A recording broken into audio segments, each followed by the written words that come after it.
ಆತ್ಮೀಯ ರೈತ ಬಾಂಧವರ ಇಂದಿನ ಕಾರ್ಯಕ್ರಮದಲ್ಲಿ ಕೆಳದಿ ಶಿವಪ್ಪನಾಯಕ ಕೃಷಿ ಹಾಗೂ ತೋಟಗಾರಿಕಾ ವಿಜ್ಞಾನಗಳ ವಿಶ್ವವಿದ್ಯಾಲಯ ಶಿವಮೊಗ್ಗ ಇದರಲ್ಲಿ ಅಡಿಕೆ ಸಂಶೋಧನಾ ಕೇಂದ್ರದ ಮುಖ್ಯಸ್ಥರಾದಂತಹ ಡಾಕ್ಟರ್ ನಾಗರಾಜಪ್ಪ ಅಡವೆಪ್ಪರ್ ಅವರಿದ್ದಾರೆ. ಅವರು ಇಂದು ನಮಗೆ ಕಾಳು ಮೆಣಸಿನ ಕೃಷಿ ಈ ಕುರಿತು ಮಾಹಿತಿಯನ್ನು ಮಾಡಿಕೊಡ್ತಾ ಇದ್ದಾರೆ. ಸರ್, ಕಾರ್ಯಕ್ರಮಕ್ಕೆ ತಮಗೆ ಸ್ವಾಗತ. ನಮಸ್ಕಾರ ಸರ್. ಸರ್, ಇತ್ತೀಚಿನ ದಿನದಲ್ಲಿ ಎಲ್ಲರೂ ಈ ಅಡಿಕೆ ಜೊತೆಗಿರ್ಬೋದು ವಿವಿಧ ಇದ್ರ ಜೊತೆಗೆ ಕಾಳುಮೆಣಸು ಕೂಡ ಬೆಳೀತಾ ಇದ್ದಾರೆ. ಈ ಕಾಳುಮೆಣಸು ಕೃಷಿ ಬಗ್ಗೆ ತಾವು ಅಂದರೆ ಇಂದಿನ ಸ್ಥಿತಿಗತಿಗಳ ಬಗ್ಗೆ ತಾವೇನು ಹೇಳ್ತೀರಾ ಸರ್? ಸರ್, ತಾವು ಹೇಳಿದ ಹಾಗೆ ಕಾಳುಮೆಣಸು ಬಹಳ ಉತ್ತಮವಾದಂಥ ಒಂದು ಸಾಂಬಾರು ಬೆಳೆ. ಈ ಅಡಿಕೆ ನಮ್ಮ ರಾಜ್ಯದಲ್ಲಿ ಅಡಿಕೆಯ ಕ್ಷೇತ್ರ ಪ್ರತಿ ವರ್ಷ ಜಾಸ್ತಿ ಆಗ್ತಾ ಇದೆ. ಈ ಜಾಸ್ತಿ ಆಗ್ತಿರುವಂತಹ ಸನ್ನಿವೇಶದಲ್ಲಿ ಕೇವಲ ಅವರು ಅಡಿಕೆ ಬಗ್ಗೆ ಅಷ್ಟೇ ಒತ್ತು ಕೊಡದೆ ಇತರ ಬೆಳೆಗಳು ಏನು ಹೆಚ್ಚು ಲಾಭದಾಯಕವಾಗಿ ಬೆಳೆಯುವಂಥ ಸಾಂಬಾರು ಬೆಳೆಗಳ ಬಗ್ಗೆ ಹೆಚ್ಚು ಆದ್ಯತೆ ಕೊಡಬೇಕಾದಂಥ ಅನಿವಾರ್ಯತೆ ಇದೆ. ಹಾಗಾಗಿ ಕಾಳುಮೆಣಸಿನ ಬಗ್ಗೆ ಹೇಳಬೇಕಂತಂದರೆ ನೋಡಿ, ನಾವು ಬಹಳ ವರ್ಷಗಳ ಹಿಂದೆ ಮಂಚೂಣಿಯಲ್ಲಿದ್ವಿ. ತಮಗೆಲ್ಲ ಗೊತ್ತಿದೆ, ರಾಣಿ ಅಬ್ಬಕ್ಕ, ಚನ್ನಭೈರದೇವಿ ಅವರೆಲ್ಲ ಕಾಳುಮೆಣಸು ಸಾಕಷ್ಟು ರಫ್ತು ಮಾಡ್ತಾ ಇದ್ರು, ಬೇರೆ ದೇಶಗಳಿಗೆ ಆಗಿನ ಕಾಲದಲ್ಲಿ ಕಳಿಸ್ತಾ ಇದ್ರದ್ದು ಅನ್ನೋದು ನಮ್ಮ ಇತಿಹಾಸದಲ್ಲಿ ಕಂಡು ಬರ್ತದೆ. ಕೆಳದಿ ಸಂಸ್ಥಾನದಲ್ಲಿ ಸಹಿತ ಕಾಳುಮೆಣಸಿಗೆ ವಿಶೇಷವಾದಂಥ ಆದ್ಯತೆಯನ್ನು ಕೊಟ್ಟಿದ್ರು ಅನ್ನೋದು ತಮಗೆಲ್ಲ ತಿಳಿದ ವಿಚಾರ. ಇತ್ತೀಚೆಗೆ ಅಂತಾರಾಷ್ಟ್ರೀಯ ಮಟ್ಟದಲ್ಲಿ ಸಾಕಷ್ಟು ಪೈಪೋಟಿಯಾಗಿ ಅನೇಕ ರಾಷ್ಟ್ರಗಳು ನಮಗಿಂತಲೂ ಮುಂದೆ ಹೋಗಿಬಿಟ್ಟಿದ್ದಾರೆ. ಉದಾಹರಣೆಗೆ ವಿಯೆಟ್ನಾಂ ಇರ್ಬೋದು, ಇಂಡೋನೇಷ್ಯಾ ಇರ್ಬೋದು, ಮತ್ತು ಬ್ರೆಜಿಲ್ ಇರ್ಬೋದು. ಇವರೆಲ್ಲ ನಮಗಿಂತ ಉತ್ಪಾದನೆ ಜಾಸ್ತಿ ಮಾಡ್ತಾ ಇದ್ದಾರೆ. ಮೊದಲು ಏನು ಹೇಳ್ತೀವಿ, ಜಗತ್ತಿನಲ್ಲಿ ಅತಿ ಹೆಚ್ಚು ಕಾಳುಮೆಣಸು ಉತ್ಪಾದನೆ ರಾಷ್ಟ್ರ ಭಾರತ ಅಂತಿದ್ವಿ. ಈಗಿಲ್ಲ, ವಿಯೆಟ್ನಾಂ ಬಂದಿದೆ. ಆದರೆ ಗುಣಮಟ್ಟ ತೆಗೆದುಕೊಂಡಾಗ ನಾವು ಮುಂಚೂಣಿಯಲ್ಲಿದ್ದೀವಿ, ಅದಂತೂ ಸತ್ಯ. ಆದರೆ ಈಗ ಸ್ಥಿತಿಗತಿಗಳಲ್ಲಿ ಅವರು ಹೆಚ್ಚು ಪ್ರೊಡಕ್ಷನನ್ನು ಮಾಡ್ತಾ ಇದ್ದಾರೆ. ಮತ್ತು ಏನಾಗಿದೆ ಅಂದರೆ ಕರ್ನಾಟಕದಲ್ಲಿನೂ ನಾವು ಬಹಳಷ್ಟು ಈಗ ಕಾಳುಮೆಣಸಿಗೆ ಆದ್ಯತೆ ಕೊಡ್ತಾ ಇದ್ದೀವಿ. ರೈತರು ಬಹಳಷ್ಟು ಬೆಳೀಲಿಕ್ಕೆ ಮುಂದೆ ಬರ್ತಿದ್ದಾರೆ.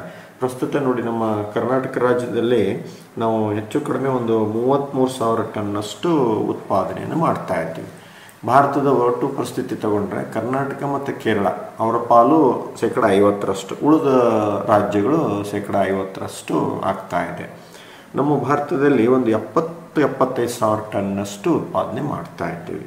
ಮತ್ತು ಒಂದು 17-18,000 ಟನ್ನಷ್ಟು ನಾವು ರಫ್ತು ಸಹಿತ ಮಾಡ್ತಾ ಇದ್ದೀವಿ.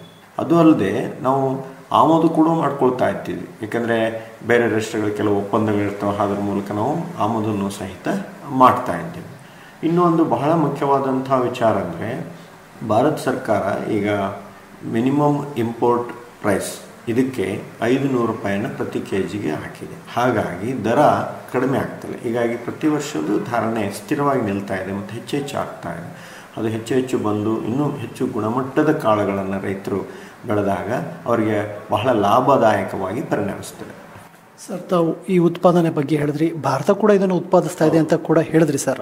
ಆದರೆ ಈ ಬೆಳೆಗೆ ಇರ್ತಕ್ಕಂಥ ಮಹತ್ವದ ಬಗ್ಗೆ ಏನು ಹೇಳ್ತೀರಿ ಸರ್? ಇದು ನೋಡಿ, ನಾವು ಇದನ್ನು ಕಿಂಗ್ ಆಫ್ ಸ್ಪೈಸಸ್ ಅಂತೀವಿ. ಅಂದರೆ ಈ ಸಾಂಬಾರು ಬೆಳೆಗಳ ರಾಜ, ಮತ್ತು ಇದನ್ನು ಕಪ್ಪು ಬಂಗಾರ. ಯಾಕಂದರೆ ನೋಡಿ, ಇದು ಆಯುರ್ವೇದದಲ್ಲಿ ಇದರದ್ದು ಸಾಕಷ್ಟು ಔಷಧೀಯ ಗುಣಗಳು ಉಲ್ಲೇಖ ಇದೆ. ನಾವು ತಮಗೆಲ್ಲ ಗೊತ್ತಿದ್ದ ಹಾಗೆ ನಾವೇನು ಕಷಾಯ ಮಾಡ್ತೀವಲ್ಲ, ಅದರದ್ದು ಮುಖ್ಯವಾದಂಥ ಅಂಗ ಕಾಳುಮೆಣಸು. ಮತ್ತು ಮನೆ ಮದ್ದಾಗಿನೂ ಉಪಯೋಗ ಮಾಡ್ತೀವಿ. ಈಗ ಮನೆಯಲ್ಲಿ ಶೀತ, ಕೆಮ್ಮು, ನೆಗಡಿ ಆದಾಗ ಕಾಳುಮೆಣಸಿನಿಂದ ತಯಾರಿಸಿದಂಥ ಕೆಲವು ವಸ್ತುಗಳನ್ನೇ ನಾವು ಮಕ್ಕಳಿಗೆ ಆಗಲಿ ದೊಡ್ಡವ್ರಿಗೆ ಕೊಡ್ತೀವಿ. ಅಂದರೆ ಇದು ಆಯುರ್ವೇದಿಯ ಸಾಕಷ್ಟು ಗುಣಗಳು ಹೊಂದಿದೆ. ಇತ್ತೀಚಿನ ಸಂಶೋಧನೆ ಪ್ರಕಾರ ಕ್ಯಾನ್ಸರ್ಗೂ ಸಹಿತ ಇದು ಕೆಲಸ ಮಾಡ್ತಾ ಇದೆ. ಕ್ಯಾನ್ಸರನ್ನು ಗುಣಪಡಿಸುವಲ್ಲೂ ಇದು ಮಹತ್ವದ ಪಾತ್ರವನ್ನು ವಹಿಸ್ತಾ ಇದೆ. ಅಲ್ಲದೆ ಬಹಳಷ್ಟು ಟ್ರೇಡರ್ಸ್ ಆಗಿರ್ಬೋದು ಮತ್ತು ರೈತರಾಗಿರ್ಬೋದು ಅದನ್ನು ಮೌಲ್ಯವರ್ಧಿತ ಪದಾರ್ಥಗಳನ್ನಾಗಿಯೂ ಮಾರಾಟ ಮಾಡ್ತಾ ಇದ್ದಾರೆ, ರಫ್ತು ಮಾಡ್ತಾ ಇದ್ದಾರೆ. ಒಂದು ಬಹಳ ಮುಖ್ಯವಾದ ಅಂಶ ತಮಗೆ ತಿಳಿಸ್ಬೇಕಂದ್ರೆ ಮಲ್ಬಾರ್ ಕಾಳುಮೆಣಸು ಜಾಗತಿಕ ಒಂದು ಗುಣಮಟ್ಟಕ್ಕಾಗಿ ಜಾಗತಿಕ ಮನ್ನಣೆಯನ್ನು ಸಹಿತ ಪಡೆದುಕೊಂಡಿದೆ. ಜಾಗ್ರಫಿಕಲ್ ಇಂಡಿಕೇಶನ್ ರಿಜಿಸ್ಟ್ರಲ್ಲಿ ನಮೂದಾಗಿದೆ. ಹಾಗಾಗಿ ನಮ್ಮ ಈ ಸ್ಥಳೀಯವಾಗಿ ಅನೇಕ ತಳಿಗಳಿದ್ದಾವೆ, ಅವನ್ನು ಸಹಿತ ನಾವು ಈ ದಿಸೆಯಲ್ಲಿ ಹೆಚ್ಚು ಬೆಳೀಲಿಕ್ಕೆ ಪ್ರಯತ್ನ ಪಟ್ಟರೆ ವಿಶೇಷವಾದಂಥ ಒಂದು ಆದ್ಯತೆಯನ್ನು ಪಡೀಲಿಕ್ಕೆ ಸಾಧ್ಯತೆ ಇದೆ. ಸರ್, ವಿಶೇಷವಾಗಿ ಬೆಳಿಬೇಕು ಅಂತ ತಾವು ಹೇಳಿದ್ರೆ ಇದಕ್ಕೆ ಸೂಕ್ತವಾದಂಥ ವಾತಾವರಣ ಸೃಷ್ಟಿ ಇರಬೇಕು. ಇಲ್ಲಿ ಈ ಒಂದು ಪ್ರದೇಶದಲ್ಲಿ ಯಾವ ವಾತಾವರಣ ಅಂತ ತಾವು ಹೇಳ್ತೀರಿ ಸರ್? ಬಹಳ ಉತ್ತಮವಾದ ಪ್ರಶ್ನೆ ಸರ್. ಇದು ಬಹಳಷ್ಟು ಜನ ರೈತರು ಕೇಳ್ತಿರ್ತಾರೆ, ನಮ್ಮಲ್ಲಿ ಕಾಳುಮೆಣಸು ಬೆಳಿಬೋದಾ, ಸಕಲೇಶ್ಪುರದಲ್ಲಿ ಬೆಳೆದಂಗೆ ನಮ್ಮದು ಇಳುವರಿ ಬರ್ತದಾ, ನಾನು ಅಡಿಕೆ ತೋಟದಲ್ಲಿ ಹಾಕಿರೋ ಅಡಿಕೆ ಇಳುವರಿಗೆ ಏನಾದರೂ ಸಮಸ್ಯೆ ಆಗ್ತದಾ, ತೆಂಗಿನ ತೋಟದಲ್ಲಿ ಹಾಕಿದ್ರೆ ಸಮಸ್ಯೆ, ಈಗ ಭಾಳ ಜನ ರೈತರು ಕೇಳ್ತಾ ಇರ್ತಾರೆ. ನೋಡಿ, ಒಂದು ಈ ಅಡಿಕೆಯಲ್ಲಿ ನೀವು ಇದನ್ನು ಅಂತರ ಬೆಳೆ ಅಥವಾ ಮಿಶ್ರ ಬೆಳೆಯಾಗಿ ಬೆಳೀಲಿಕ್ಕೆ, ತೆಂಗಿನಲ್ಲಿ ಅಂತರ ಅಥವಾ ಮಿಶ್ರ ಬೆಳೆಯಾಗಿ ಬೆಳೀಲಿಕ್ಕೆ ಯಾವುದೇ ಸಮಸ್ಯೆ ಇಲ್ಲ. ಏನಪ್ಪ ಅಂದರೆ ಒಂದು 7-8 ವರ್ಷದ್ದು ಅಡಿಕೆ ತೋಟ ಇರಬೇಕು. ಯಾಕಂದರೆ ಸ್ವಲ್ಪ ಇದು ಹಬ್ಬಿಸ್ಲಿಕ್ಕೆ, ಸರಿಯಾಗಿ ಇದು ಹಿಡ್ಕೊಳ್ಳಿಕ್ಕೆ ಚೆನ್ನಾಗಿ ಆಗ್ತದೆ. ಹಾಗಾಗಿ ನೀವು ಕಾಳುಮೆಣಸನ್ನು ಅಡಿಕೆಯಲ್ಲಿ ಅಂತರ ಬೆಳೆಯಾಗಿ ಬೆಳೆಯೋದ್ರಲ್ಲಿ ಏನೂ ತೊಂದರೆ ಆಗೋದಿಲ್ಲ. ಕೆಲವರು ರೈತರು ಹೇಳ್ತಾರೆ, ಇಲ್ಲ ಸರ್ ನಾವು ಅಡಿಕೆ ಕೊಯ್ಲು ಮಾಡುವಾಗ ಅದನ್ನು ಬಳ್ಳಿ ಮೇಲೆ ಬಿದ್ದು ಬಳ್ಳಿ ಎಲ್ಲ ಕೆಳಗೆ ಬಿದ್ದು ಮುರಿದು ಹೋಗಿ ಹಾಳಾಗ್ಬಿಡ್ತದೆ ಅಂತ. ಇಲ್ಲ, ಹಾಗೇನೂ ಇಲ್ಲ. ಸಾಕಷ್ಟು ಪರಿಣತ ರೈತರು ಇದ್ದಾರೆ.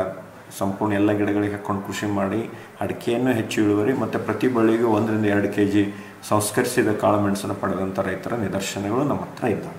ಅಂಥ ಸನ್ನಿವೇಶ ಇಲ್ಲ ಆಗೋದಿನೇ ಇಲ್ಲ ಅಂದರೆ ನೀವು ಒಂದು ಸಾಲ ಬಿಟ್ಟು ಒಂದು ಸಾಲ ಹಾಕಿ. ಅಡಿಕೆಯಲ್ಲಿ ನೀವು ಎಷ್ಟು 1 ಎಕರೆಗೆ ಹಾಕಿರ್ತಿಲ್ಲ ಅದರ ಅರ್ಧದಷ್ಟು ಕಾಳುಮೆಣಸನ್ನು ಒಂದು ಸಾಲ ಬಿಟ್ಟು ಇನ್ನೊಂದು ಸಾಲಿಗೆ ಹಾಕ್ಕೊಂಡ್ರೆ ನಿಮಗೆ 50% ಗಿಡಗಳಿಗೆ, ಅಡಿಕೆ ಗಿಡಗಳಿಗೆ ಕಾಳುಮೆಣಸನ್ನು ಹಬ್ಬಿಸ್ದಂಗೆ ಆಗುತ್ತೆ. ಅವಾಗ ನಿಮ್ಮ ಕೊಯ್ಲಿಗೂ ಅಷ್ಟು ಸಮಸ್ಯೆ ಆಗೋದಿಲ್ಲ ಮತ್ತು ನಿಮ್ಮ ಬಳ್ಳಿಗಳಿಗೂ ಹೆಚ್ಚು ಮುತುವರ್ಜಿ ವಹಿಸಲಿಕ್ಕೆ ನಿಮಗೆ ಸಾಧ್ಯತೆ ಆಗ್ತದೆ ಅಂತ ನಾವು ಹೇಳ್ಬೋದು. ಮತ್ತು ತೆಂಗಿನ ತಾಕುಗಳಲ್ಲಿ ಚೆನ್ನಾಗಿ ಬರ್ತದೆ. ಇಲ್ಲ ಇವು ಎರಡೂ ಇಲ್ಲ ಅಂದರೆ ಕೆಲ ರೈತರು ಏನು ಮಾಡ್ತಾರೆ, ಈ ಗುಡ್ಗಾಡು ಪ್ರದೇಶಗಳು, ಕರಾವಳಿ ಪ್ರದೇಶಗಳಲ್ಲಿ ಸಿಲ್ವರ್ ಮರಗಳಿಗೆ ಇಲ್ಲ ಹಾಲ್ವಾಣದ ಮರಗಳಿಗೆ ಹಬ್ಬಿಸ್ತಾರೆ. ಅಲ್ಲಿ 3 ಮೀಟರ್ ಸಿಲ್ವರ್ ಮರಗಳು ಅಥವಾ 3-4 ಮೀಟರ್ ಸಿಲ್ವರ್ ಮರಗಳನ್ನು ಬೆರೆಸಿ ತದನಂತರದಲ್ಲಿ ಕಾಳುಮೆಣಸು ಹಾಕುವ ಪರಿಪಾಠವೂ ಇದೆ. ಅಂಥಲ್ಲೆಲ್ಲ ಕೆಲ ರೈತರು 4-5 kg ಸಂಸ್ಕೃತ ಕಾಳುಮೆಣಸು ಇಳುವರಿನೂ ಪಡೆದಂಥ ರೈತರನ್ನು ನಾವು ನೋಡಿದ್ದೀವಿ. ಒಟ್ಟಿನಲ್ಲಿ ಹೇಳೋದಾದರೆ ನಮ್ಮ ಈ ಪ್ರದೇಶಗಳೇನಿದ್ದಾವಲ್ಲ, ಕರಾವಳಿ ಪ್ರದೇಶ, ಮಲೆನಾಡು ಪ್ರದೇಶ, ಇತ್ತೀಚೆಗೆ ಅರೆಮಲೆನಾಡು ಪ್ರದೇಶದಲ್ಲಿ ಯಥೇಚ್ಛವಾಗಿ ಬರ್ತಾ ಇದೆ. ಯಾಕೆಂದರೆ ಹೆಚ್ಚು ಲಾಭದಾಯಕ ಕೃಷಿ. ಹಾಗಾಗಿ ಇದನ್ನು ತಾವು ಮಾಡುವುದು ಬಹಳ ಸೂಕ್ತವಾದಂಥದ್ದು. ಇನ್ನೂ ಒಂದು ಅಂಶವನ್ನು ತಮ್ಮ ಗಮನಕ್ಕೆ ತರಲಿಕ್ಕೆ ಇಚ್ಛೆ ಪಡ್ತೀನಿ. ಈ ಕೆಂಪು ಮರಳು ಮಿಶ್ರಿತ ಮಣ್ಣು, ಜಂಬಿಟ್ಟಿಗೆ ಮಣ್ಣುಗಳು ಈ ಕೃಷಿಗೆ ಸೂಕ್ತ. ಮತ್ತು ಮಣ್ಣಿನ ರಸ 5-6 ಇದ್ರೂ ಸಾಕು. ಮತ್ತು ಇದು ನೋಡಿ, ಇನ್ನೊಂದು ಬಹಳ ಒಳ್ಳೆಯ ಗುಣ ಅಂದರೆ 10 ಡಿಗ್ರಿ ಸೆಂಟಿಗ್ರೇಡ್ 40 ಡಿಗ್ರಿ ಸೆಂಟಿಗ್ರೇಡ್ ತಡೆದುಕೊಳ್ಳೋ ಶಕ್ತಿ ಇದೆ ಇದಕ್ಕೆ. ಮತ್ತು ಇದಕ್ಕೆ ತಂಪು ಉಷ್ಣ, ಹ್ಯೂಮಿಡ್ ಟ್ರಾಫಿಕ್ಸ್ ಅಂತ ಹೇಳ್ತಾರೆ, ಅಂಥ ಒಂದು ವಾತಾವರಣ ಇದಕ್ಕೆ ಹೆಚ್ಚು ಸೂಕ್ತವಾದಂಥದ್ದು. ಸರ್, ವಾತಾವರಣದ ಜೊತೆಗೆ ನಾವು ಬೆಳಿಬೇಕಾದ್ರೆ ತಳಿಗಳದ್ದು ಬಹಳ ಮುಖ್ಯವಾಗುತ್ತೆ ಸರ್. ಯಾವ ತಳಿ ಮುಖ್ಯ ಅಂತ ಈ ಒಂದು ಕಾಳುಮೆಣಸಿನಲ್ಲಿ ಇರ್ತಕ್ಕಂತಹ ತಳಿಗಳು ಯಾವ್ದು ಮತ್ತು ಮುಖ್ಯವಾದ ತಳಿ ಬೆಳೆಸ್ತಕ್ಕಂಥದ್ದು ಯಾವುದು ಅಂತ ಹೇಳ್ತೀರಿ? ಇನ್ನು ತಳಿಗಳ ಬಗ್ಗೆ ಬಂದರೆ ಬಹಳಷ್ಟು ತಳಿಗಳಿದ್ದಾವೆ ಸರ್. ಕೆಲವು ಸ್ಥಳೀಯ ತಳಿಗಳಿದ್ದಾವೆ, ಗುಡ್ಡಗಾಡು ಪ್ರದೇಶಕ್ಕೆ ಸೂಕ್ತವಾದ ತಳಿಗಳಿದ್ದಾವೆ, ಕೆಲವು ಸುಧಾರಿತ ತಳಿಗಳಿದ್ದಾವೆ.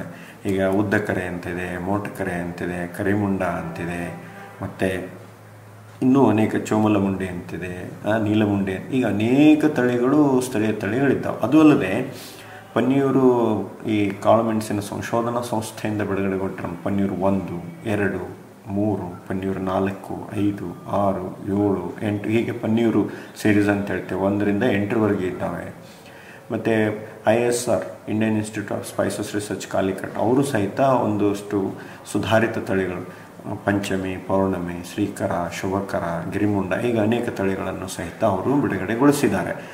ಕೂರ್ಗಕ್ಸಲ್ ಅಂತ ಒಂದು ತಳಿ ಇದೆ. ಇದು ಅಲ್ಲದೆ ಒಳ್ಳೆಯ ತಳಿಗಳನ್ನು ರೈತರು ತಾವು ಬಹಳ ವರ್ಷಗಳಿಂದ ಬೆಳ್ಕೊಂಡು ಬರ್ತಾ ಇದ್ದಾರೆ. ಅವನು ಸಹಿತ PPFRA ಅಲ್ಲಿ ರಿಜಿಸ್ಟರ್ ನೋಂದಣಿಗೊಂಡಿರುವಂಥ ಟೆಕ್ಕನ್ ಅಂತ ಒಂದು ತಳಿ ಇದೆ, ಸಿಗಂದಿನಿ ಅಂತ ತಳಿ ಇದೆ. ಈಗ ಅನೇಕ ತಳಿಗಳು ಕೃಷಿಯಲ್ಲಿ ಇದ್ದಾವೆ.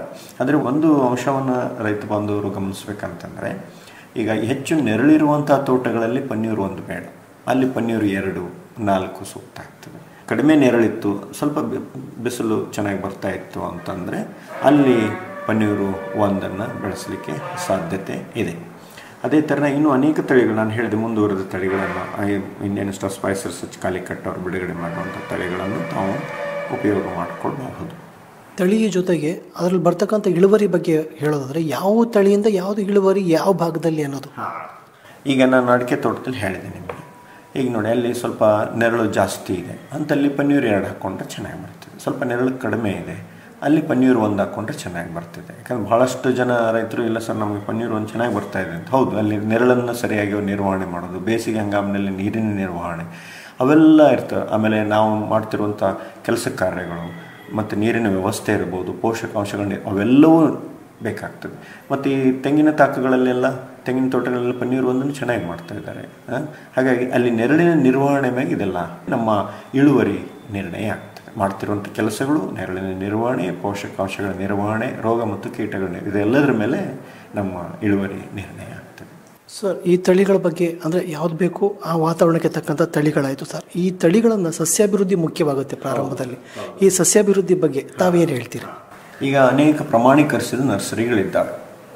Directorate of arecanut and spices development Calicut ಅವರು ಪ್ರಮಾಣೀಕರಿಸಿದ ನರ್ಸರಿಗಳಿದ್ದಾರೆ ರಾಜ್ಯದಲ್ಲಿ. ಅದು ಬಿಟ್ಟು ರೈತರು ತಾವೇ ಮಾಡಿಕೊಳ್ಬಹುದು ಸರಳವಾಗಿ ಕಡಿಮೆ ದರದಲ್ಲಿ. ಅವ್ರಿಗೆ ಅಷ್ಟೆಲ್ಲ ಆದಾಯನೂ ಬರ್ತದೆ ಮತ್ತು ಖರ್ಚನ್ನು ಕಡಿಮೆ ಮಾಡ್ಬೋದು. ಈಗ ಹಂಬು ಬಳ್ಳಿಗಳಂತ ಹೇಳ್ತೀವಿ, ನಾವೇನು ಹೇಳ್ತೀವಿ, ಮಳೆಗಾಲದ ಪೂರ್ವದಲ್ಲಿ ಎಲ್ಲ ಹಂಬು ಬಳ್ಳಿಗಳನ್ನು ಕತ್ತರಿಸಿ ತೆಗಿಬೇಕಂತ, ಅದನ್ನು ಕತ್ತರಿಸಿ ಹೊರಗೆ ಹಾಕ್ತಾರೆ. ಆ ಹಂಬು ಬಳ್ಳಿಗಳನ್ನೇ ಇವರು ಸಸ್ಯಾಭಿವೃದ್ಧಿಗೆ ಬಳಸ್ಕೊಳ್ಬೋದು. 1 ಗಿಣ್ಣು 2 ಗಿಣ್ಣು ಇರುವಂಥ ಕಡ್ಡಿಗಳನ್ನು, ಚೆನ್ನಾಗಿ ಬಲ್ತಂಥ ಕಡ್ಡಿಗಳನ್ನು ಬಳಸ್ಕೊಂಡು ಸಸ್ಯಾಭಿವೃದ್ಧಿನ ಮಾಡಿಕೊಂಡು ತಮ್ಮ ತೋಟಕ್ಕೆ ಎಷ್ಟು ಬೇಕು ಬಳ್ಳಿಗಳನ್ನು ಅದನ್ನು ಮತ್ತೆ ಹೆಚ್ಚುವರಿ ಬಳ್ಳಿಗಳನ್ನು ಮಾರಾಟ ಮಾಡಲಿಕ್ಕೂ ಸಾಧ್ಯತೆ ಇದೆ. ಹಾಗಾಗಿ ಹಂಬು ಬಳ್ಳಿಗಳು ಬಹಳ ಸೂಕ್ತ. ಇನ್ನು ಬೇರೆ ಬೇರೆ ಥರದ ಆದರೆ ರೈತ ಬಂದರೆ ಹಂಬು ಬಳ್ಳಿಗಳು ಬಹಳ ಸೂಕ್ತ. ಜೊತೆಗೆ ಸರ್, ರೈತರು ತಗೊಂಡೋದಂತಹ ಈ ತಳಿಗಳನ್ನು, ಸಸಿಗಳನ್ನು ಯಾವ ರೀತಿ ನಾಟಿ ಮತ್ತು ಅದರ ನಿರ್ವಹಣೆ ಯಾವ ಥರ ಮಾಡಬೇಕು ಅಂತ? ನಾಟಿ ಮತ್ತು ನಿರ್ವಹಣೆ ನೀವು ಕೇಳಿದಾಗೆ ಬಹಳ ಮುಖ್ಯ.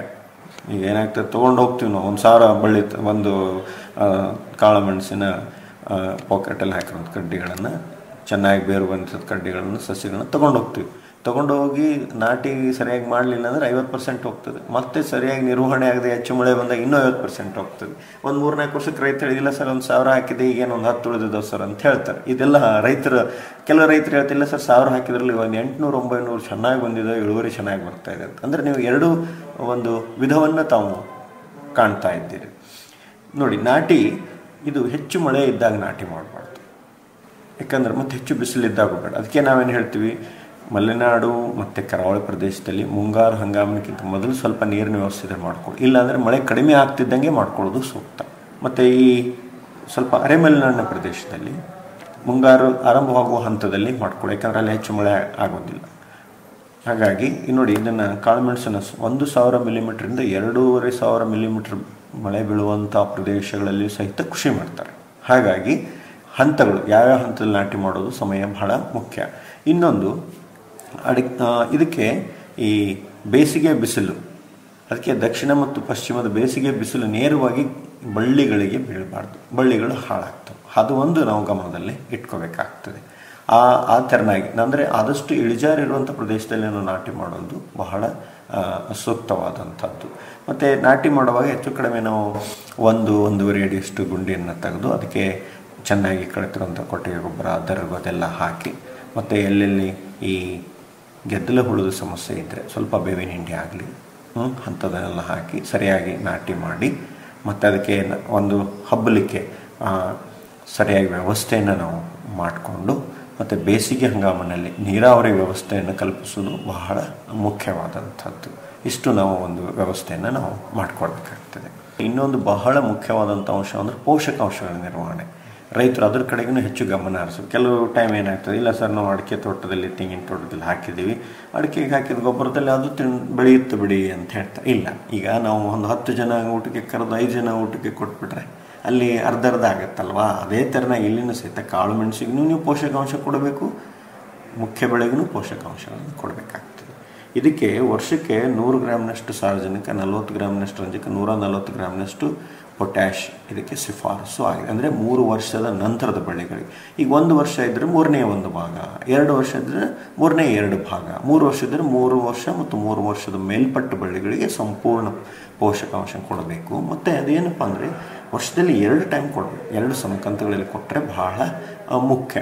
ಅದು ಅಲ್ಲದೆ ಈಗ IASRನವರು ಒಂದು ಪೆಪ್ಪರ್ ಸ್ಪೆಷಲ್ ಅಂತಲೂ ಮಾಡಿದ್ದಾರೆ, ಲಘು ಪೋಷಕಾಂಶಗಳ ಮಿಶ್ರಣ ಇದೆ. ಅದು ಸಹಿತ ಈ ಕಾಳು ಚೆನ್ನಾಗಿ ತುಂಬಿಕೊಳ್ಳಿಕ್ಕೆ ಮತ್ತು ಹೆಚ್ಚು ಇಳುವರಿ ಬರಲಿಕ್ಕೆ ಸಹಾಯ ಮಾಡ್ತೀವಿ. ಅದನ್ನು ಸಹಿತ ನಾವು 1 ಲೀಟರ್ ನೀರಿಗೆ 5 ಗ್ರಾಮ್ನಂತೆ ಸಿಂಪಡಣೆ ಮಾಡೋದು ಬಹಳ ಸೂಕ್ತ. ಈ ಅಡಿಕೆ ಮಧ್ಯದಲ್ಲಿ ಕಾಳುಮೆಣಸು ಹಾಕಿದಾಗ ಅಡಿಕೆಗೆ ಏನು ಕೊಡ್ತೀವಿ ಅದನ್ನೇ ಇದಕ್ಕೂ ನಡೆದೋಗ್ಬಿಡುತ್ತೆ ಅನ್ನೋದು ಒಂದು ವಾಡಿಕೆ ಮಾತು. ಆ ವಿಚಾರದಲ್ಲಿ ತಾವೀಗ ಪೋಷಕಾಂಶಗಳ ಬಗ್ಗೆ ಮಾತಾಡಿದ್ರಿ ಸರ್, ಯಾವ ರೀತಿ ಅದನ್ನು ವಿಂಗಡಣೆ ಮಾಡಿಕೊಂಡು ಅಂತ ನೋಡಿ. ಈಗ ಅಡಿಕೆ ಕೊಟ್ಟಂಥ ಪೋಷಕಾಂಶ ನೋಡಿ, ಇದಕ್ಕೂ ಕೊಟ್ಟರೆ ಇದಕ್ಕೂ ಒಂದೇ ಕೊಟ್ಟು 2ಕ್ಕೂ ನಾನು ಹೇಳಿದೆ, 10 ಜನ ಊಟಕ್ಕೆ ಕರೆದು 5 ಜನದನ್ನ ಊಟ ಕೊಟ್ಟರೆ ಅರ್ಧ ಕೊಟ್ಟಂಗೆ ಹಂಗಾಗ್ತದೆ. ಈಗ ಅಡಿಕೆಗೆ ಶಿಫಾರಸು ಮಾಡಿರೋದು 140-140 ಗ್ರಾಮ್ನಷ್ಟು ಸಾರಜನಕ, ರಂಜಕ, ಪೊಟ್ಯಾಶ್ ಪ್ರತಿ ಗಿಡಕ್ಕೆ ಪ್ರತಿ ವರ್ಷಕ್ಕೆ ಕೊಡಬೇಕು. ಅಷ್ಟೇ ಪ್ರಮಾಣದ ಪೋಷಕಾಂಶಗಳು ಕಾಳುಮೆಣಸಿಗೂ ಬೇಕು. ಅಂದರೆ ಇಬ್ಬರಿದ್ದಾಗ ನೀವು 1.5 ಪಟ್ಟಾದರೂ ಕೊಡಬೇಕು, ಇಲ್ಲ 2 ಪಟ್ಟಾದರೂ ಕೊಡಬೇಕಾಗ್ತದೆ. ಇಲ್ಲ ನಂದು ಭೂಮಿ ಬಹಳ ಫಲವತ್ತಾಗಿದೆ, ಸಾಕಷ್ಟು ಸಾವಯವ ಅಂಶಗಳನ್ನು ನಾನು ಒದಗಿಸ್ತೀನಿ, ಕೊಟ್ಟಿಗೆ ಗೊಬ್ಬರ ಚೆನ್ನಾಗಿದೆ, ಬೇವಿನ ಹಿಂಡಿ ಹಾಕ್ತೀನಿ, ಒಳ್ಳೆ ಸಾಕಷ್ಟು ದರ್ಗು ಇದೆ, ಅದೆಲ್ಲ ಅಂದಾಗ ನಾವು ಸ್ವಲ್ಪ ಪ್ರಮಾಣದಲ್ಲಿ ಪೋಷಕಾಂಶಗಳನ್ನು ಕಡಿಮೆ ಮಾಡ್ಕೊಳ್ಳೋದು. ಆದರೆ ಕೊಡದೇ ಇರೋದು ಕೇವಲ 1 ಬೆಳೆ ಕೊಟ್ಟು 2 ಬೆಳೆಯಲ್ಲಿ ನನಗೆ ಉತ್ತಮ ಇಳುವರಿ ಬರಬೇಕು ಅಂದರೆ ಕಷ್ಟ. ಹಾಗಾಗಿ ಎರಡೂ ಬೆಳೆಗಳಿಗೂ ಏನು ಶಿಫಾರಸು ಇರ್ತದೆ ಅದನ್ನು ನಾವು ಕೊಡಲೇಬೇಕಾದದ್ದು ನಮ್ಮ ಕರ್ತವ್ಯ. ಹೆಚ್ಚು ನೀರಿದ್ದಾಗ ಈ ಒಂದು ಯಾವ ರೀತಿ ರಕ್ಷಣೆ ಮಾಡ್ಕೋಬೋದು ಅಂತ ನೋಡಿ, ಎಲ್ಲ ಬೆಳೆಗಳಿಗೆ ಅಂತಲೂ ಇದಕ್ಕೂ ನೀರು ಬೇಕು, ಆದರೆ ನೀರು ನಿಲ್ಲಬಾರ್ದು. ಮತ್ತು ಬೇರುಗಳಿಗೆ ಏನೂ ತೊಂದರೆ ಆಗಬಾರ್ದು. ಬೇರುಗಳಿಗೆ ಏನಾದ್ರು ತೊಂದರೆ ಆಯಿತು, ಬೇರು ಯಾವಾಗಲೂ ನೀರಿನಲ್ಲೇ ಬೇರು ಇತ್ತು ಅಂದರೆ ಈ ಗಿಡ ಸಾಯ್ತದೆ. ಇದಕ್ಕೆ ಶೀಘ್ರ ಸ್ವರ್ಗ ರೋಗ ಹೇಳಿದೆ ನಾನು, ಅದು ಮುಂದೆ ರೋಗದಲ್ಲಿ ನಾನು ಹೇಳ್ತೀನಿ. ಹಾಗಾಗಿ ಬೇರುಗಳಿಗೆ ತೊಂದರೆ ಆಗದಂಗೆ ನೀರು ನಿಲ್ಲದ ಹಾಗೆ ವ್ಯವಸ್ಥೆಯನ್ನು ಮಾಡ್ಕೊಳ್ಬೇಕು. ನಾನು ಒಂದು ಸೂಕ್ಷ್ಮವಾಗಿ ಹೇಳಿದೆ, ಕಾಳುಮೆಣಸು ಕೃಷಿ ಮಾಡುವಾಗ ಸ್ವಲ್ಪ ಇಳಿಜಾರು ಪ್ರದೇಶ ಆಯ್ಕೆ ಮಾಡೋದು ಬಹಳ ಸೂಕ್ತ ಅಂತ ಹೇಳಿದ ಉದ್ದೇಶ ಇದೆ. ಈ ಉದ್ದೇಶದ ಜೊತೆಗೆ ರೋಗದ ಬಗ್ಗೆ ಹೇಳ್ತಾ ಇದ್ರಿ ಸರ್. ಏನು ರೋಗಗಳು ಇದರಲ್ಲಿ ಬರುತ್ತೆ, ಯಾವ ಕಾರಣಕ್ಕೆ ಬರುತ್ತೆ, ಬಂದಂಥ ರೋಗಕ್ಕೆ ಬರ್ತಕ್ಕಂಥ ಕೀಟಗಳ ಬಾಧೆ ಬಗ್ಗೆ. ಈಗ ಮುಖ್ಯವಾಗಿ ರೋಗಗಳು ಇದರಲ್ಲಿ 2-3 ರೋಗಗಳು ಬರ್ತವೆ. ಒಂದು ಶೀಘ್ರ ಸ್ವರ್ಗ ರೋಗ, ಇನ್ನೊಂದು ನಿಧಾನ ಸ್ವರ್ಗ, ಇನ್ನೊಂದು ಚಿಬ್ಬು ರೋಗ. ಇಷ್ಟು ಬರ್ತದೆ.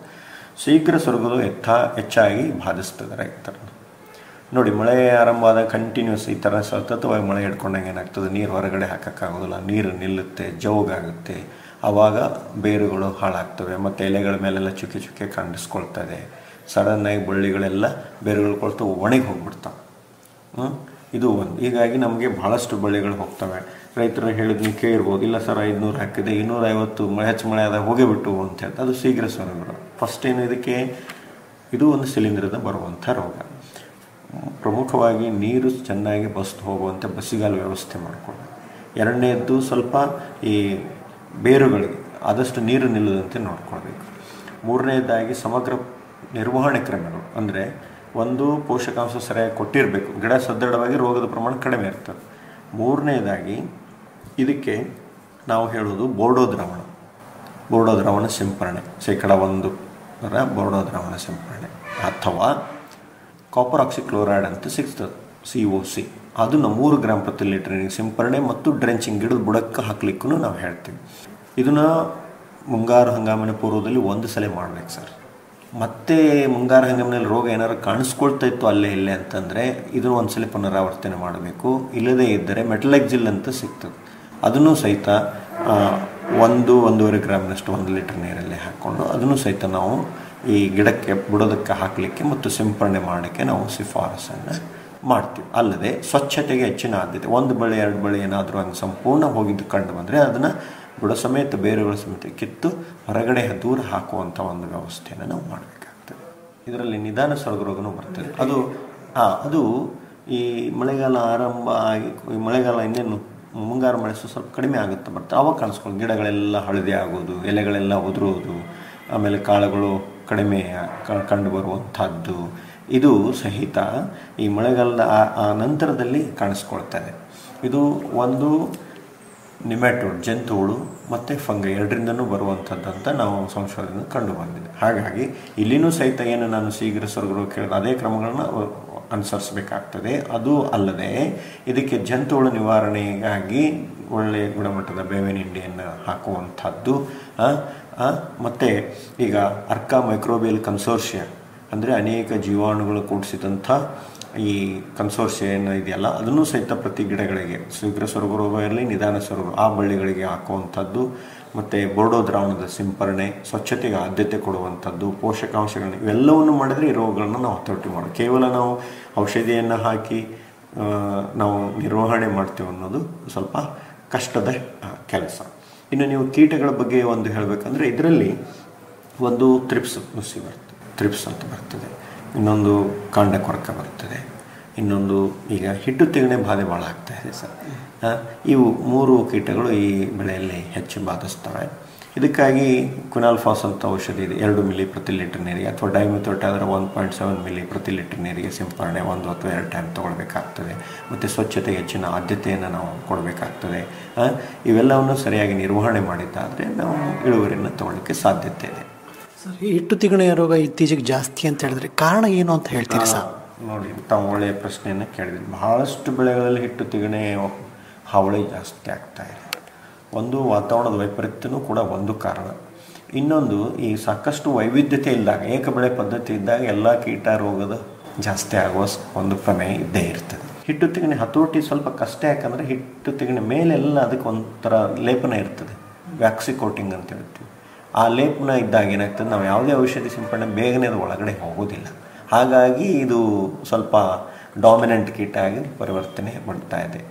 ಇದನ್ನು ಹತೋಟಿಗೆ ನಾವು ಸೂಕ್ತ ಕ್ರಮಗಳನ್ನು ಅನುಸರಿಸೋದ್ರಿಂದ ಒಂದು ಹತೋಟಿಗೆ ತರ್ಬೋದು. ಸಂಪೂರ್ಣ ನಿರ್ಮೂಲನೆ ಮಾಡಲಿಕ್ಕೆ ಆಗೋದಿಲ್ಲ, ಮಾಡಲೂಬಾರದು. ಒಂದು ಹತೋಟಿಗೆ ತರಲಿಕ್ಕೆ ಸಾಧ್ಯತೆ ಇದೆ. ಯಾವ ರೀತಿ ಹತೋಟಿಗೆ ತರ್ಬೋದು ಅಂತ ಹೇಳ್ತೀರಿ? ಒಂದು, ನಾನು ಹೇಳಿದ ಹಾಗೆ ಗುಣಮಟ್ಟದ ಸಸಿಗಳನ್ನು ತರ್ತೀವಲ್ಲ, ಅಲ್ಲಿ ರೋಗರಹಿತವಾದ ಕೀಟರಹಿತವಾದ ಸಸಿಗಳನ್ನು ತರಬೇಕು. ಕೀಟ ಅಲ್ಲಿನೂ ಕೆಲವು ಟೈಮ್ ಇನ್ಫೆಕ್ಷನ್ ಆಗಿರುತ್ತೆ, ಅಂಥವನ್ನು ತರಬಾರ್ದು. ಎರಡನೇದು ಸೂಕ್ತ ನಿರ್ವಹಣೆ, ಬೇವಿನ ಹಿಂಡಿ ನಾಟಿ ಮಾಡುವ ಹಾಕುವಂಥದ್ದು, ಮತ್ತು ಕೀಟ ಬಂದರೆ ತಕ್ಷಣವೇ ನಾನು ಹೇಳಿದ ಹಾಗೆ ಸಿಂಪರಣೆ ಕ್ರಮಗಳನ್ನು ಅನುಸರಿಸುವಂಥದ್ದು. ಒಂದು ಗಿಡ 2 ಗಿಡ ಒಂದು ಟೊಂಗಿಗಳಿಗಾಗಿದ್ದರೆ ಅದನ್ನು ಕತ್ತರಿಸಿ ತೆಗೆದು ಹಾಕುವಂಥದ್ದು, ಇವೆಲ್ಲವನ್ನು ನಾವು ಅನುಸರಿಸಬೇಕಾಗ್ತದೆ.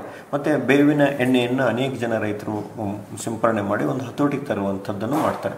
ಈಗ ಕೆಲವರು ಏನು ಮಾಡ್ತಾರೆ ಅಂದರೆ, ಈ ಹಿಟ್ಟು ತೆಗಿನೆಗೆ 1 ಲೀಟ್ರ್ ನೀರಿಗೆ ಒಂದು 3-4 ಗ್ರಾಮ್ನಷ್ಟು ಸೋಪ್ ಪೌಡ್ರನ್ನ ಹಾಕಿ ಅದನ್ನು ಮಿಶ್ರ ಮಾಡಿ ಸಿಂಪರಣೆ ಮಾಡ್ತಾರೆ. ಅಂದರೆ ಅದರ ಮೇಲಿಂದು ಈ ಏನು ಒಂದು ಲೇಯರ್ ಇರ್ತದಲ್ಲ, ವ್ಯಾಕ್ಸಿ ಲೇಯರ್ ಅಂತ ಹೇಳ್ತೀವಲ್ಲ, ಆ ಪದರ ಸ್ವಲ್ಪ ಕಡಿಮೆ ಆಗ್ತದೆ, ತಿಳಿಗೊಳ್ತದೆ. ಆ ನಂತರ ಈ ಔಷಧಿಗಳನ್ನು ಸಿಂಪರಣೆ ಮಾಡಿ ಹತೋಟಿ ತಗೊಳ್ಳುವಂಥದ್ದನ್ನು ನಾನು ಗಮನಿಸಿದೆ. ಅದು ಶಿಫಾರಸು ಇದೆ, ಹಾಗೆ ಮಾಡಬಹುದು.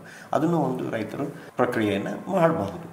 ಜೊತೆಗೆ ಸರ್, ಈ ಕೊಯ್ಲಿನ ಬಗ್ಗೆ ಮಾತಾಡ್ತಾ ಇದ್ವಿ ಸರ್. ಆ ಕೊಯ್ಲು ಯಾವ ರೀತಿ, ಯಾವಾಗ, ಯಾವ ಇದರಲ್ಲಿ ಅಂತ ನೋಡಿ. ಕಾಳುಮೆಣಸು ಕೊಯ್ಲನ್ನು ಕೆಲ ರೈತರು ಹೇಳ್ತಾರೆ ಬಹಳ ಸರಳವಾಗಿ ಮಾಡ್ಬೋದು ಅಂತ. ಇನ್ನು ಕೆಲವರು ಇಲ್ಲ ಸರ್, ಬಹಳ ಕಷ್ಟ, ಕೂಲಿ ಕಾರ್ಮಿಕರ ಸಮಸ್ಯೆ ಇದೆ, ಹಾಗಾಗಿ ಹಾರ್ವೆಸ್ಟ್ ಮಾಡೋದು ಕಷ್ಟ ಅಂತ. ಇಲ್ಲ, ನಾನು ಭಾಳಷ್ಟು ರೈತರ ತಾಕಿಗೆ ಭೇಟಿ ಕೊಟ್ಟಾಗ ನೋಡಿದ್ದೀನಿ, ಕೊಯ್ಲು ಮಾಡೋದು ಅಷ್ಟೇನು ಸಮಸ್ಯೆ ಏನಾಗೋದಿಲ್ಲ. ಯಾಕಂದರೆ ಎತ್ತರದ ಏಣಿಗಳು ಬಂದಿದ್ದಾವೆ ಈಗ 20 ಅಡಿ 30 ಅಡಿ ಏಣಿಗಳು ಬಂದಿದ್ದಾವೆ. ಸಾಮಾನ್ಯವಾಗಿ ರೈತರು ಏನು ಮಾಡ್ತಾರೆ, 20 ಅಡಿ ಎತ್ತರದವರೆಗೂ ಬೆಳೆಸ್ತಾರೆ, ಯಾಕಂದರೆ ಕೊಯ್ಲು ಮಾಡ್ಲಿಕ್ಕೆ ಬಹಳ ಕಷ್ಟ ಆಗ್ತದೆ ಅಂತ. ಇನ್ನೂ ಕೆಲವರು ನೋಡಿದ್ದೀನಿ 15 ಅಡಿಗೆ ಅದನ್ನು ಕಟ್ ಮಾಡಿಬಿಡ್ತಾರೆ.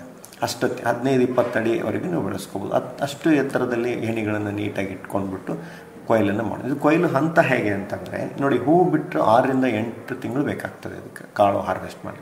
ಕೊಯ್ಲು ಹಂತ ಯಾವಾಗ ನಾವು ಅಂತೀವಿ, ಕರೆಗಳಲ್ಲಿ ಒಂದು 2-3 ಕಾಳುಗಳು ಕಲರ್ ಚೇಂಜ್, ಬಣ್ಣ ಪರಿವರ್ತನೆ, ಹಸಿರಿನಿಂದ ಕೆಂಪು ವರ್ಣಕ್ಕೆ ಹಳದಿ ವರ್ಣಕ್ಕೆ ನಿಧಾನವಾಗಿ ಟರ್ನ್ ಆಗ್ತಲ್ಲ, ಅದು ಒಳ್ಳೆಯ ಕೊಯ್ಲು ಹಂತ. ಆ ಹಂತದಲ್ಲಿ ನಾವು ಈ ಕೊಯ್ಲನ್ನು ನಾವು ಮಾಡ್ತೀವಿ. ಚೆನ್ನಾಗಿ ಬೆಳೆದ ಒಂದು ಬಳ್ಳಿಯಿಂದ ಸಂಸ್ಕರಿಸಿದ 1-2 kg ಕಾಳು ಮೆಣಸನ್ನು ನಾವು ತಗೊಳ್ಬೋದು. ಬಟ್ ಅನೇಕ ಜನ 3-4 kg ತಗೊಂಡು ರೈತರ ನಿದರ್ಶನಗಳಿದ್ದಾವೆ. ಆದರೆ ಸರಾಸರಿ 1-2 kg ಒಳ್ಳೆಯ ಬೆಳೆ. ಪ್ರಸ್ತುತ ಧಾರಣೆ 500ಕ್ಕಿಂತಲೂ ಹೆಚ್ಚಿದೆ. ಈ ಅಂತ 500 ಸಿಕ್ಕರೂ ಸಹಿತ 1,000 ರೂಪಾಯಿ 2 kg ಆದ್ರೆ, ಇಲ್ಲ 1 kg ಆದ್ರೂ 500 ರೂಪಾಯಿ.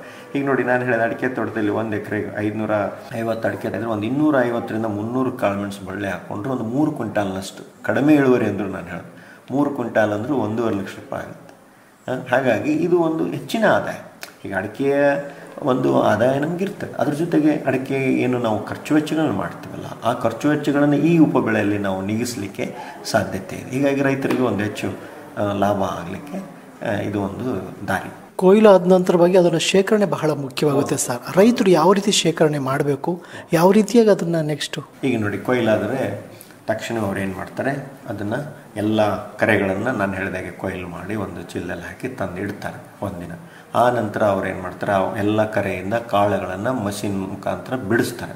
ಬಿಡಿಸಿದ ನಂತರ ಅದೆಲ್ಲ ಅಲ್ಲಿ ಸ್ವಲ್ಪ ನಾವು ಗ್ರೇಡಿಂಗ್ ಅಂತ ಹೇಳ್ತೇವೆ, ವಿಂಗಡಣೆಯನ್ನು ಮಾಡ್ತೇವೆ. ಅಲ್ಲಿ ಏನಾದರೂ ಒಳ್ಳೆಯದು ಸ್ವಲ್ಪ ಇದು ಮಾಡಿ, ಏನಾದರೂ ಇನ್ಫೆಕ್ಷನ್ ಆಗಿ ತೆಗೆದು, ಆ ಬಳ್ಳಿಗಳೇನಾದ್ರು ಸ್ವಲ್ಪ ಬಿದ್ದಿದ್ರೆ, ಕರೆಗಳದ್ದು ಏನಾದರೂ ತುಣುಕುಗಳು ಬಿದ್ದಿದ್ರೆ ಅವನ್ನೆಲ್ಲ ತೆಗೆದು ಕಾಳುಗಳನ್ನು ಒಣಗಿಸುವ ಪೂರ್ವದಲ್ಲಿ ಒಂದು ಕ್ರಿಯೆ ಇದೆ, ಬಿಸಿ ನೀರಿನಲ್ಲಿ ಅದ್ದುವಂಥದ್ದು ಕ್ರಿಯೆ. ಕುದೀತಿರುವ ನೀರಿನಲ್ಲಿ ಏನು ಮಾಡ್ತಾರೆ ರೈತರು ಅಂದರೆ, ಅವನ್ನ ಒಂದು ಬುಟ್ಟಿಯಲ್ಲಾಗಿರ್ಬೋದು ಅಥವಾ ಒಂದು ಬಟ್ಟೆಯಲ್ಲಾಗಿರ್ಬೋದು, ದೊಡ್ಡದೊಂದು ಬಟ್ಟೆಯಲ್ಲಿ ಹಾಕಿ ಅದನ್ನ ಹಿಂಗೆ ಕೋಲ್ ಕಟ್ಟಿಬಿಟ್ಟು ಬಿಸಿ ನೀರು ಏನು ಕಡಾಯಿ ಇರ್ತದಲ್ಲ, ಆ ಕಡಾಯಲ್ಲಿ ಆ ಕಡೆ ಒಬ್ಬರು ಈ ಕಡೆ ಹಿಡ್ಕೊಂಡ್ಬಿಟ್ಟು ಅದ್ತಾರೆ. 1 ನಿಮಿಷ ಮಾಡಲ್ಲ, ತಕ್ಷಣ ತೊಗೊಂಡೋಗಿ ಅದನ್ನು ಮತ್ತೆ ಇಡ್ತಾರೆ. ಇಟ್ಬಿಟ್ಟು ಮಾರನೇ ದಿನ ಒಂದು ಪ್ಲಾಸ್ಟಿಕ್ ಇದ್ರ ಮೇಲೆ ಅಥವಾ ಟಾರ್ಪಾಲ್ ಮೇಲೆ ಒಣ ಹಾಕ್ಬಿಡ್ತಾರೆ ಬಿಸಿಲಿಗೆ. ಹೀಗೆ ಒಂದು 5-6 ದಿನ ನಾವು ಒಣಗಿಸಿದಾದರೆ ಉತ್ತಮ ಗುಣಮಟ್ಟದ ಕಾಳುಮೆಣಸು ರೆಡಿ ಆಗ್ತದೆ.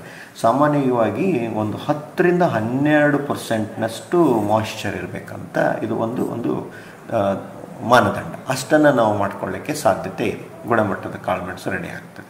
ಆ ನಂತರ ಏನು ಮಾಡ್ತಾರೆ, ಶೇಖರಣೆ ಬಗ್ಗೆ ತಾವು ಕೇಳಿದ್ರಿ.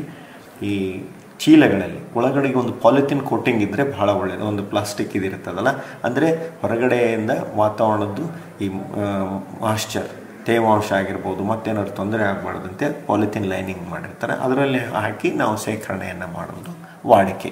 ಇನ್ನು ಕೆಲವರು ಏನು ಮಾಡ್ತಾರೆ, ತಕ್ಷಣ ಮಾರುಕಟ್ಟೆಗೂ ಸಾಗಿಸ್ತಾರೆ. ಕೆಲವರು ಇನ್ನು ಮುಂದಿನ ಸ್ವಲ್ಪ ಹೆಚ್ಚು ಧಾರಣೆ ಬರಲಿ ಅಂತ ಶೇಖರಣೆ ಮಾಡುವಂಥದ್ದು ಇದೆ. ಆದರೆ 10-12%ನಷ್ಟು 10-12% ಏನು ತೇವಾಂಶ ಇದ್ದರೆ ಒಂದು ಸ್ವಲ್ಪ ದಿನ ಇಡಲಿಕ್ಕೆ, ಹೆಚ್ಚು ದಿನ ಇಡಲಿಕ್ಕೆ ಏನು ಸಮಸ್ಯೆ ಆಗೋದಿಲ್ಲ. ಸರ್, ತಾವು ಅವಾಗಲೇ ಹೇಳ್ತಾ ಇದ್ರಿ ಗ್ರೇಡಿಂಗ್ ಅಂತ. ಈ ಗ್ರೇಡಿಂಗ್ ವಿಚಾರದ ಜೊತೆಗೆ ಈ ರೈತರು ಮೌಲ್ಯವರ್ಧನೆಯೂ ಕೂಡ ಬಹಳ ಮುಖ್ಯವಾಗುತ್ತೆ ಸರ್. ಈ ಉತ್ಪನ್ನನ ಯಾವ ರೀತಿ ಗ್ರೇಡಿಂಗ್ ಕೊಟ್ಟು ಮೌಲ್ಯವರ್ಧನೆ ಮಾಡಬಹುದು ಅಂತ? ನೋಡಿ, ಈಗೇನಾಗಿದೆ, ರೇಟ್ ಚೆನ್ನಾಗಿರೋದ್ರಿಂದ ನೇರವಾಗಿ ಮಾರ್ಕೆಟಿಂಗ್ ಮಾಡ್ತಾ ಇದ್ದಾರೆ. ರೇಟ್ ಏನಾದ್ರು ಕಡಿಮೆ ಇದ್ದಾಗಿದ್ರೆ, ಕಡಿಮೆ ಇರೋದು ಒಂದಾಯಿತು. ಇನ್ನೊಂದು, ಅನೇಕ ಮೌಲ್ಯವರ್ಧಿತ ಪದಾರ್ಥ, ಪೆಪ್ಪರ್ ಆಯಿಲ್ ಮಾಡ್ತಾರೆ, ಒಲಿಯೋರಿಜಿನ್ ಮಾಡ್ತಾರೆ. ಮತ್ತು ಇದರಲ್ಲಿ ಈಗ ನೋಡಿ ಏನಾಗಿದೆ, ಕ್ಯಾನ್ಡ್ ಗ್ರೀನ್ ಪೆಪ್ಪರ್ ಬಂದಿದೆ, ಆಮೇಲೆ ಪೆಪ್ಪರ್ ಪುಡಿ, ಆಮೇಲೆ ಇದಕ್ಕೆ ಆಯಿಲ್ ನಾನು ಈಗ ತಾನೇ ಹೇಳಿದೆ, ಪುಡಿ ಹೇಳಿದೆ, ಸಾಂಬಾರು ಪದಾರ್ಥಕ್ಕೆ ಸಪ್ರೇಟ್ ಮಾಡಲಿಕ್ಕೆ ರೆಡಿಮೇಡ್ ಇದನ್ನು ಕೊಡ್ತಾರೆ. ಹಾಗೆ ಅನೇಕ ತರಹದ ಮೌಲ್ಯವರ್ಧಿತ ಉತ್ಪನ್ನಗಳನ್ನು ಮಾರಾಟ ಮಾಡ್ತಾ ಇದ್ದಾರೆ. ಒಟ್ಟಲ್ಲಿ ರೈತರು ಈ ಒಂದು ಕಾಳುಮೆಣಸನ್ನು ಹಾಕಿದ್ರೆ ಅಡಿಕೆಗೆ ಸಮಾನಾಂತರವಾಗಿ ಇದನ್ನು ಕೂಡ ಅದು ಇಲ್ಲ ಅಂದರೂ ಇದನ್ನು ತೊಗೋಬೋದು ಅನ್ನೋದು ತಮ್ಮ ಒಂದು ಇದು. ಹೌದು ಸರ್, ನಾನು ಬಹಳಷ್ಟು ಜನ ರೈತರಿಗೆ ನಾವು ಹೇಳ್ತೇವೆ, ನೀವು ಅಡಿಕೆ ಮೇಲೆ ಒಂದನೇ ತಾವು ಅವಲಂಬಿತರಾಗಬೇಡಿ. ಅಡಿಕೆಗೆ ಪೂರಕವಾದಂಥ ಉಪಬೆಳೆ ಇದು. ಇದಕ್ಕೆ ಸಾಕಷ್ಟು ಸಂಶೋಧನೆ ಆಗಿದೆ. ಇದರಲ್ಲಿ ಏನೂ ನಿಮಗೆ ಸಂಶಯವೇ ಬೇಡ. ಇದನ್ನು ಹಾಕಿದ ತಕ್ಷಣ ಅಡಿಕೆ ಇಳುವರಿ ಕಡಿಮೆ ಆಗ್ತದೆ, ತೆಂಗಿನ ಇಳುವರಿ ಕಡಿಮೆ ಆಗ್ತದೆ ಅಂತ ಯಾವ ಸಂಶಯವೂ ಬೇಡ. ಹಾಗಾಗಿ ತಾವು ಎಲ್ಲ ಅಡಿಕೆ ಬೆಳೆಗಾರರು ಆದಷ್ಟು ಕಾಳುಮೆಣಸಿನ ಕೃಷಿಗೆ ಒತ್ತು ಕೊಡಬೇಕು. ಸಂಪೂರ್ಣವಾಗಿ ಹಾಕೋದು ಬೇಡ. ನಾನು ಹೇಳಿದೆ ನಿಮಗೆ, ಈಗ ನಿಮ್ಮದು ಒಂದು 2 ಎಕರೆ ಇದ್ದರೆ ಒಂದು ಅರ್ಧ ಎಕರೆಷ್ಟು ಕಾಳುಮೆಣಸು ಹಾಕ್ಕೊಳ್ಳಿ. ನಿಮ್ಮ ಒಂದು ನೋಡಿ, ಅದು ಇಳುವರಿ ನೋಡಿ, ನಿಮ್ಮ ಕೆಲಸ ಕಾರ್ಯಗಳಿಗೆ ಹೆಚ್ಚೋದು ಎಷ್ಟು ಲಾಭ ಆಗ್ತದೆ, ತದನಂತರದಲ್ಲಿ ಹಂತವಾಗಿ ನೀವು ಹೆಚ್ಚು ಗಿಡಗಳಿಗೆ ಹಾಕೋದು ಸೂಕ್ತವಾದ. ಇದರಿಂದ ಏನಾಗ್ತದೆ, ನಮಗೆ ನಿರ್ವಹಣೆ ವೆಚ್ಚ ಏನಿರ್ತಲ್ಲ ಕಡಿಮೆ ಆಗ್ತದೆ. ಅಡಿಕೆ ನಿರ್ವಹಣಾ ವೆಚ್ಚ ಕಡಿಮೆಯಾಗಿ ನಮಗೆ ಆರ್ಥಿಕವಾಗಿ ನಾವು ಸಬಲರಾಗಲಿಕ್ಕೆ ಸಾಧ್ಯತೆ ಇದೆ. ಒಳ್ಳೆಯದು ಸರ್. ತಾವು ಇದುವರೆಗೂ ಕಾಳುಮೆಣಸಿನ ಕೃಷಿ ಕುರಿತು ಸಾಕಷ್ಟು ಮಾಹಿತಿಯನ್ನು ಹಂಚಿಕೊಂಡಿದ್ದೀರಿ. ತಾವು ಈ ಕಾರ್ಯಕ್ರಮದಲ್ಲಿ ಭಾಗವಹಿಸಿದ್ದಕ್ಕೆ ತಮಗೆ ಧನ್ಯವಾದಗಳು. ನಮಸ್ಕಾರ ಸರ್. ನಮಸ್ಕಾರ ಸರ್.